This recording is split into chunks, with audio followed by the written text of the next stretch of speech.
Bonjour, bonsoir à tous et bienvenue sur cet épisode 13 du podcast ESC Made in France.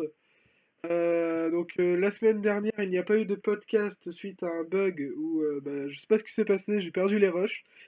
Mais on est de retour avec Adil, Rebonjour, Alexandre bon après-midi. et du coup moi Arthur, votre animateur pour pour ce nouveau podcast parce que Fred n'a pas pu se libérer aujourd'hui. Au programme du coup des news sur le duo Val, une Française qui devient présidente de l'UER, deux nominations pour le film lors d'une cérémonie aux USA, des nouvelles chansons pour le junior et l'Italie qui confirme sa participation pour l'Eurovision 2021. Et du coup, en fin de podcast, Adil nous fera une rubrique qu'il aurait dû faire du coup la semaine dernière, mais qui va réenregistrer, qui a accepté de réenregistrer, une rubrique sur les revamps.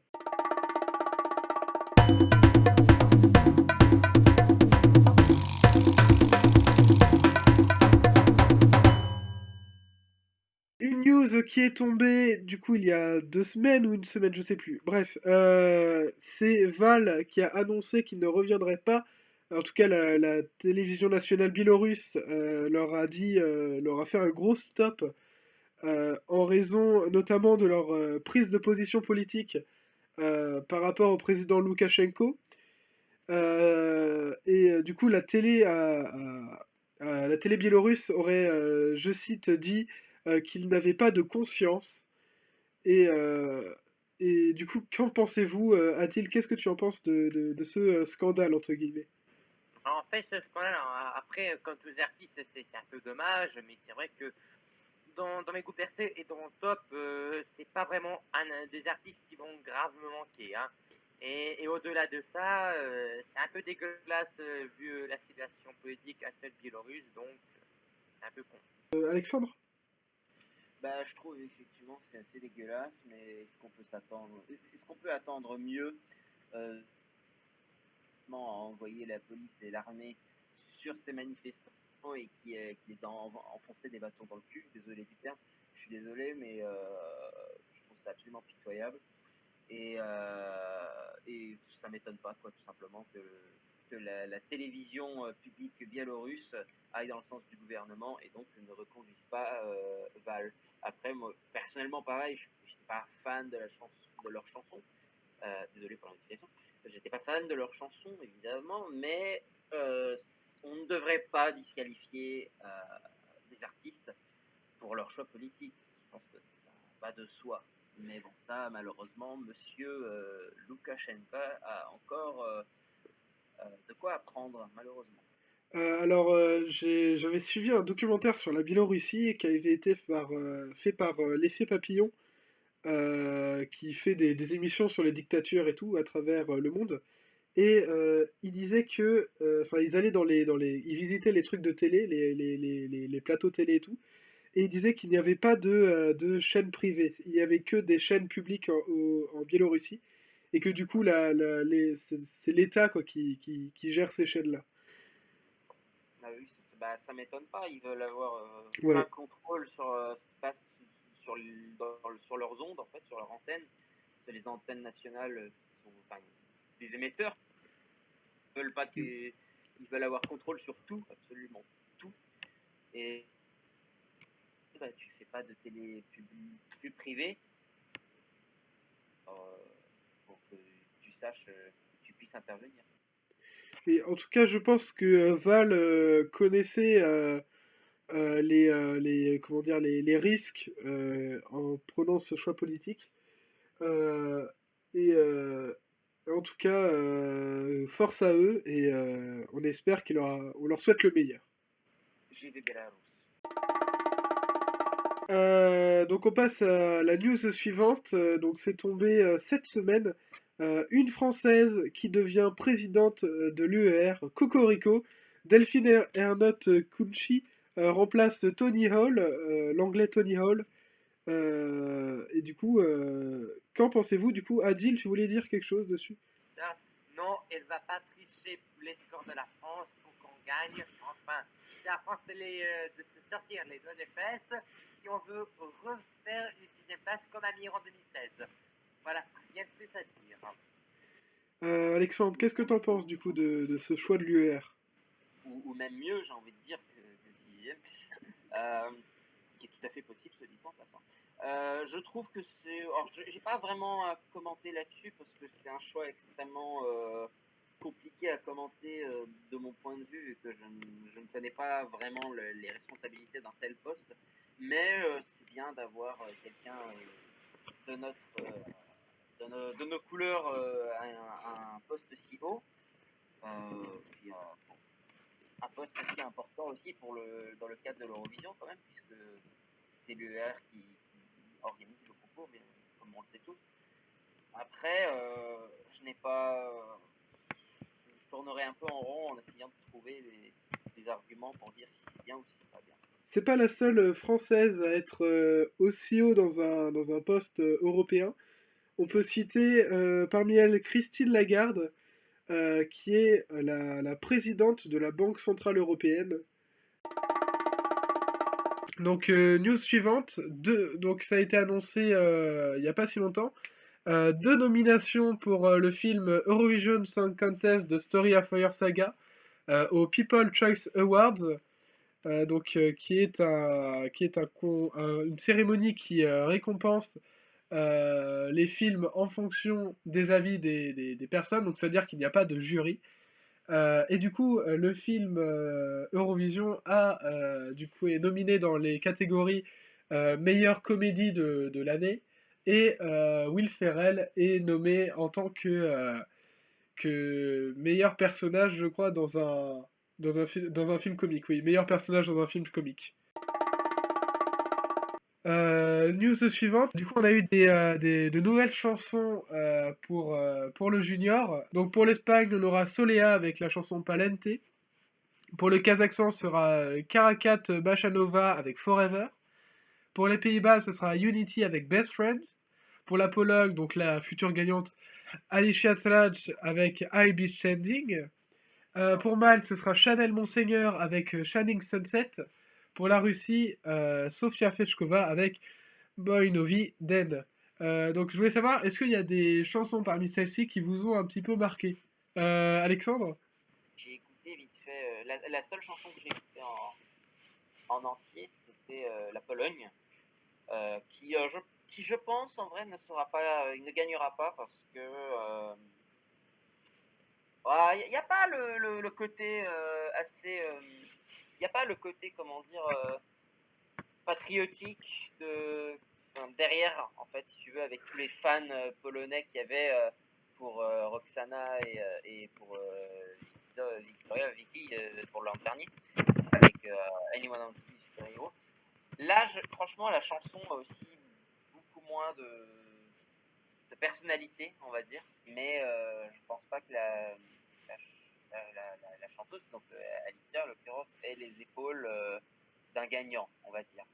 Faut reconnaître, même si on n'a pas aimé Anyone I Want to Be et Super Hero, que celle-ci manque vraiment de punch par rapport aux deux autres, quoi. Ouais, voilà, c'est ça que j'ai peur. Elle est moins marquante. Elle est moins marquante. J'ai aucune honte à le dire. Si j'étais polonais, je serais complètement en train de stan la chanson à l'heure actuelle et j'aurais. Mais en soi, voilà, je suis pas plus convaincu que ça. C'est une jolie chanson, toute mignonne, mais est-ce qu'elle a ses chances? Bah, on verra bien. Ouais, on verra bien. Et aux fans polonais hardcore de nous le prouver. J'allais dire, on verra bien le soir venu. Bah non, on Ouais. verra bien l'après-midi venu. Et surtout à la diaspora. Et donc, dernière news, ça vient juste de tomber, juste avant qu'on enregistre ce podcast. L'Italie a confirmé sa participation en 2021. C'est le dernier pays du Big Five à confirmer sa participation. Adil voulait en parler un petit peu, donc... Ouais, en fait, je suis content pour le pays parce qu'en général, ils envoient des chansons bonnes et toutes sont dans mon top 20. Hein. bah, c'est super. Et puis ça explique quand même le retour de Soremo en 2021, mais exceptionnellement Oui. pour moi, Oui, c'est vrai, le San Remo, oui, on aurait dû en parler la semaine dernière, mais du coup, on l'a Ouais, zappé ouais. pour cette semaine. Donc, pas de quiz, du coup, cette semaine, vu qu'il n'y a pas de Fred. Mais, du coup, la rubrique d'Adil, on te laisse Ouais, le ouais. micro, Adil.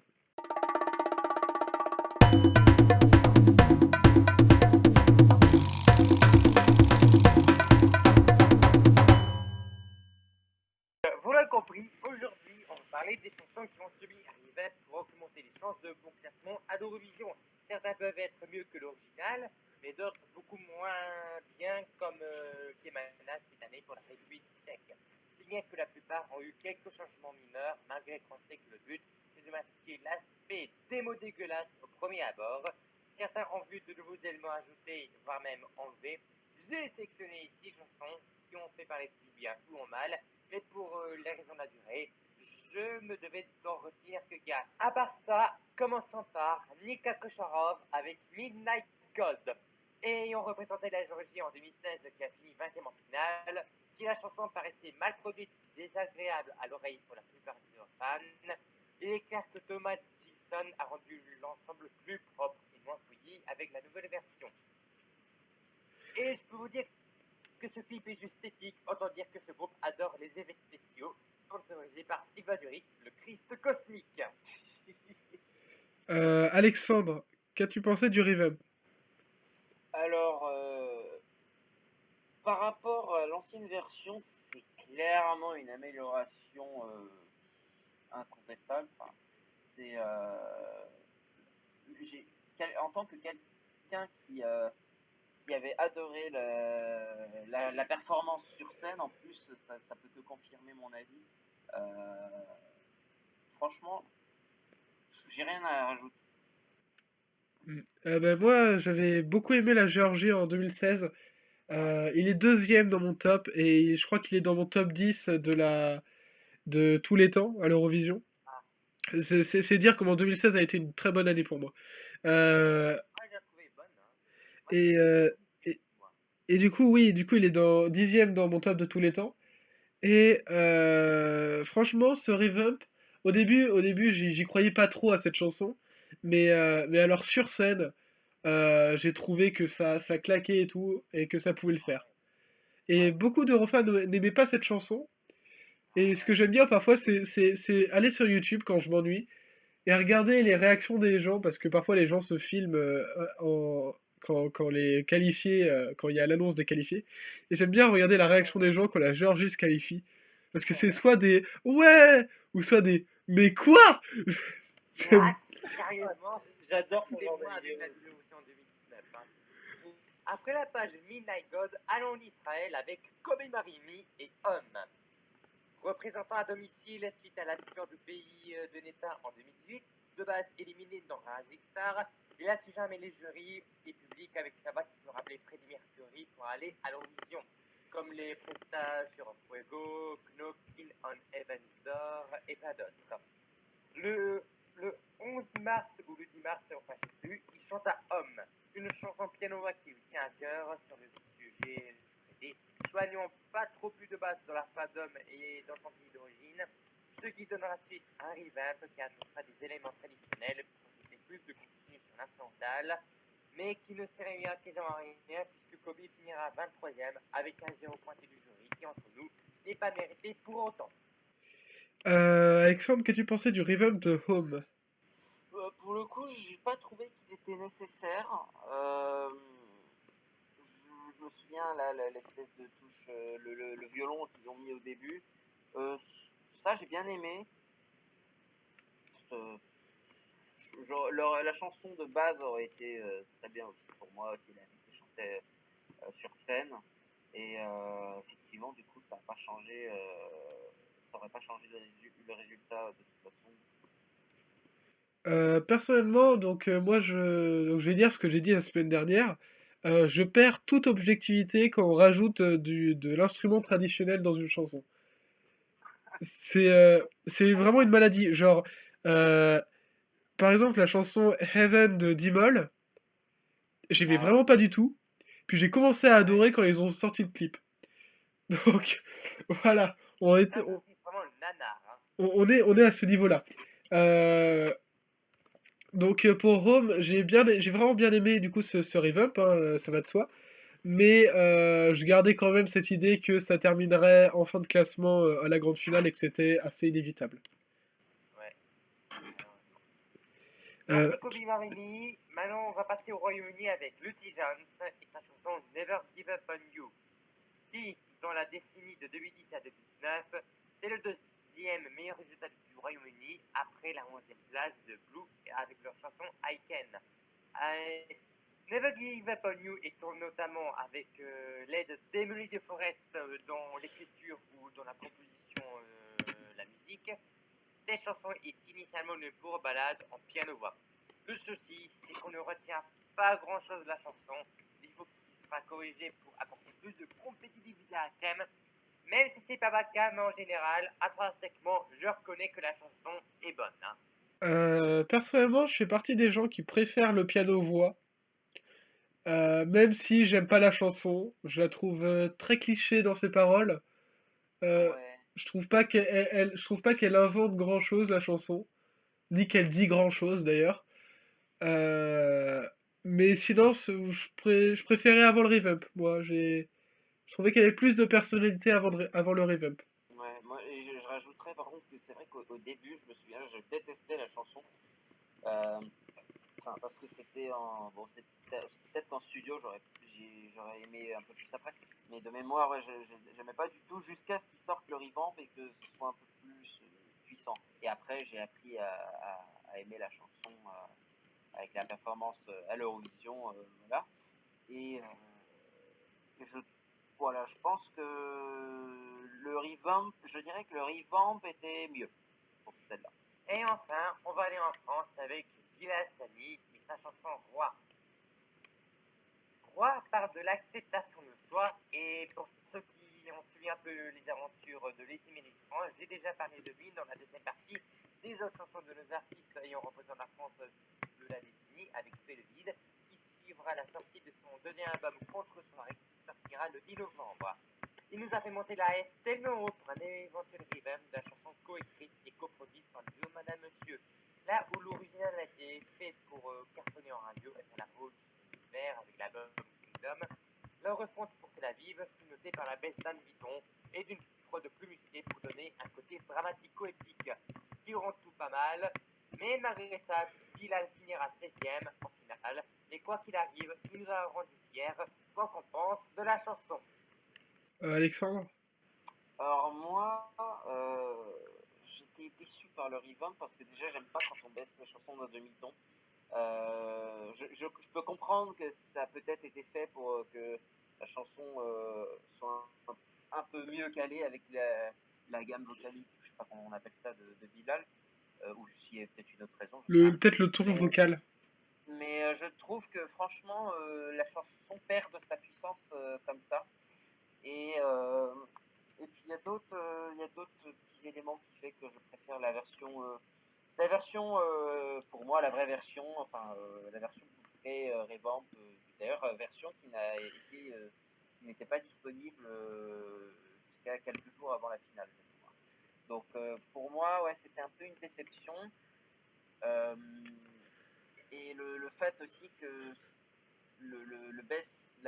l'abaissement de la note, enfin Enfin, de la tonalité. de la tonalité, merci, d'un demi-ton, n'est pas vraiment aidé à améliorer les performances vocaliques en live de Bilal. Personnellement, je n'ai pas trouvé sa voix incroyable, même si bien sûr il y a pire. Hein, quand même, on se souviendra de la Suisse en 2004 ou alors du Royaume-Uni en 2003.